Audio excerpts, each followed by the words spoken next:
Ever since I found out YouTubers were getting paid money to talk about Raid Shadow Legends, I have been super sensitive to missed opportunities.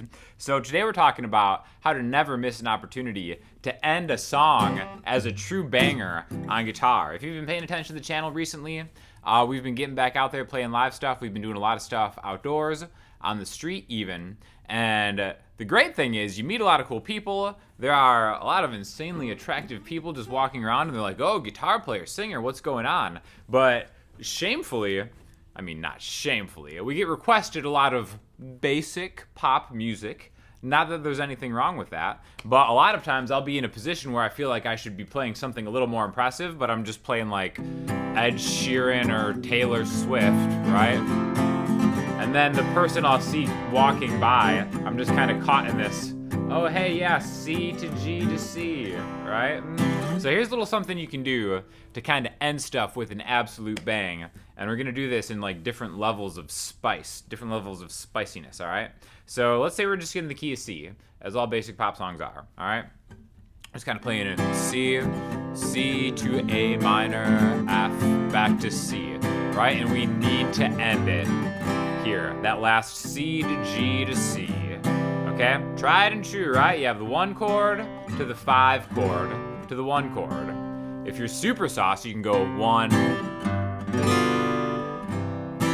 dominant 7, 5 chord, play a G7 to a C, but that's even worse, you know? What's worse than that? So, we're gonna start off by sticking with G, all right? But we're gonna make it a little spicier G. We're gonna make this G13 chord right here, okay? So instead of playing like a C, G, C, we're gonna go C, G, 13, C, okay? And then everybody's gonna stop and turn around and be like, oh, I thought that was just Taylor Swift song.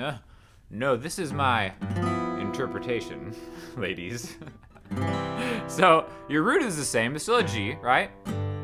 But now you have your middle finger on the 3rd fret of the D string, and then you have this kind of staircase going down here, going 3, 4, 5, right?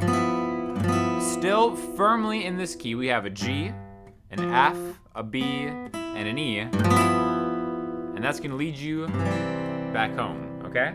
And now if you've caught the attention of a very, very classy man or woman, maybe even G13, end on major 7, okay? So just take your pointer finger, pop that off the C, and then it's like, did the song end or did it not? That's when you just kind of give them a little wink.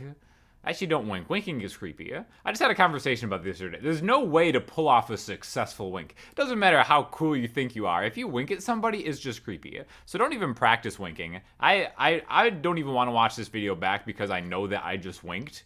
So I'm going to skip that part on the edit, and let's just pretend the winking never happened. Never wink. Worst move ever. Yeah, do whatever you want on guitar, but just no winking. G13, C major 7. Okay, so that's just kind of like a pretty simple, easy one. It's not super, super spicy, but it's easy to pull off, right? After that, I always think another really cool one is maybe like a major 7 chord raised a half step. Okay, so what I mean by that is, let's look at the major 7 chord on C, right? We have the 3rd fret of the A string, 5 D, middle finger is 4 G, and your pinky is 5 B, right? So that's just a different voicing of that. We could come from the, right? But now if we move this 1 half step higher, to like C sharp or D flat major 7 and come right back. None of these notes are in the key, right? But it always sounds cool. So we've got C. Can anybody guess in the comments what song this is?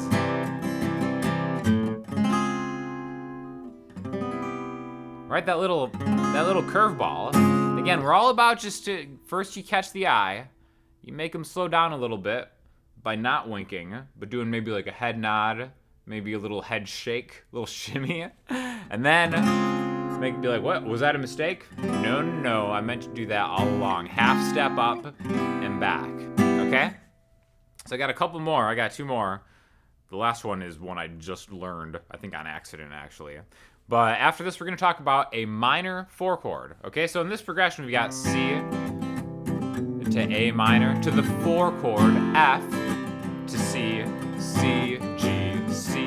right? So C, D, E, F. F is the 4 chord in C. It's usually major, right? What if we made that minor to home? Minor 4 chord home works pretty much all the time as long as you kind of like set it up correctly, right? So C, A minor, F, C, C minor, 4, C, okay?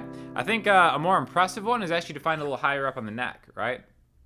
So the F on the A string is right here, this 8th fret. So just really a string rooted minor chord, right? Like just B minor, but all the way down on the 8th fret. F minor, home, okay? Shouldn't work, but it does. C, A minor, F major. We just used F major. There's the major 7, minor 7, home. So you can link these together combo style, right? The ladies love a good combo. Again, that's just straight up minor.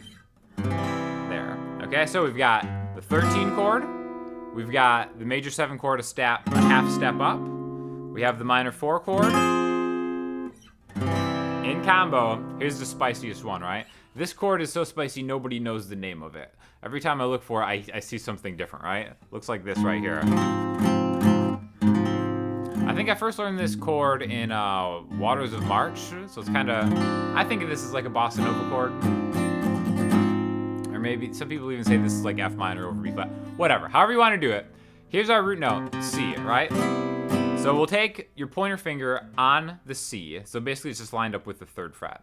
Now your middle finger, we're gonna grab this 4th fret on the low E string right here. And then this is gonna be our bass note. And then we wanna grab 3D, 5G, 3B. So here's like our chord, essentially, right? But over here. Okay, this is a really easy way to think conceptually of where you're going, because it kind of lines up in that same area. You'll notice the way I'm playing this, I'm actually muting the A string. I can't hear it, so I can strum all the strings if I want. But basically, I'm thinking root note, and then a string lower, a fret higher.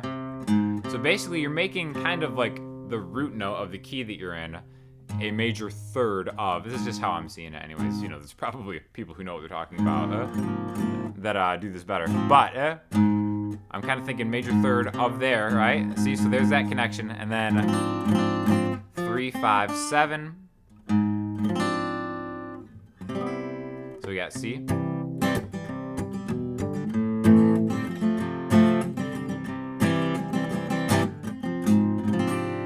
Oh, what?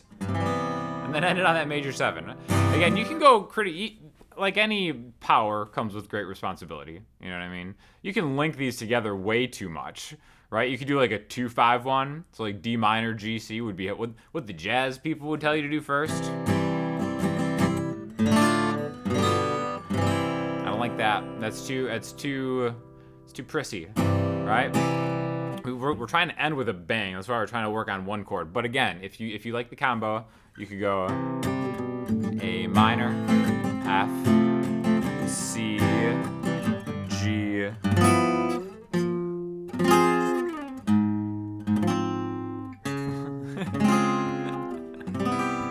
And that, my friends, is a serious way to grab some attention at the end of it. So we've given you a few different options of what to do. And again, all these chords can be used in kind of fun different combinations in general, even just as like substitutions and stuff. In fact, you could almost think of all these substitutions for a 5 chord if it's just like a whatever progression 1, go back to 5, and then end, resolve on 1. And you can arpeggiate these too, right? Like let's take that wild and crazy one. Sounds even better when you hit it cleanly.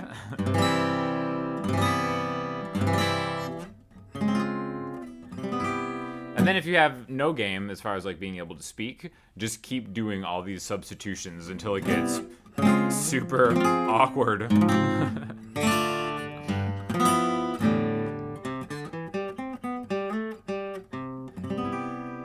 So anyways, I hope you learned a lot from this really fascinating development that I have just kind of uncovered live, all these different ways to really end with a bang. And if you have any questions or comments, hit me up in the comment section, Instagram, Twitter, the website, my Patreon, and I will talk to you all soon. Thanks a lot.